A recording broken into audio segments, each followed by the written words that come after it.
দেখো টমেটোর সস বানাচ্ছিলাম, ভাবলাম চলো তোমাদের সাথেও রেসিপিটা শেয়ার করি।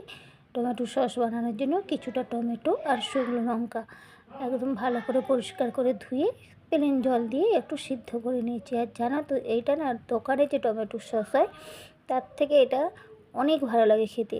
মোমো, বিশেষ করে মোমো, কাটলেট, পকোড়া এইসবের সঙ্গে তো একদম জাস্ট ফাটাফাটি লাগে। আর এইভাবে বানিয়ে স্টোর করেও রেখে দিতে পারো, ফ্রিজে অনেক দিন থাকে। আমি তো এইভাবেই বানিয়ে কৌটায় করে ফ্রিজে রেখে দিই, যখনই যা খাই তার সাথে এটা খাই। টমেটো সস, দোকানে টমেটো সসের চেয়ে আমার এটা খুব বেশি ভালো লাগে। দেখো টমেটো সসটা বানানোর জন্য টমেটো আর শুকনো লঙ্কাটা ভালো করে সিদ্ধ করে নিয়েছি, নিয়ে সেটা একটু ঠান্ডা হয়ে গেলে তারপর মিক্সিতে ভালো করে পেস্ট করে নিয়েছি। পেস্ট করে ওইখানে চলে আসলাম বানানোর জন্য। দিয়ে কড়া বসিয়ে কড়াটা গরম হয়ে গেলে তাতে একটু সাদা তেল দিয়েছি, আর দিয়েছি একটু রসুন আর একটু আদা গ্রেট করে নিয়েছি, কুচি কুচি করে দিলেও আমি গ্রেট করে নিয়েছি।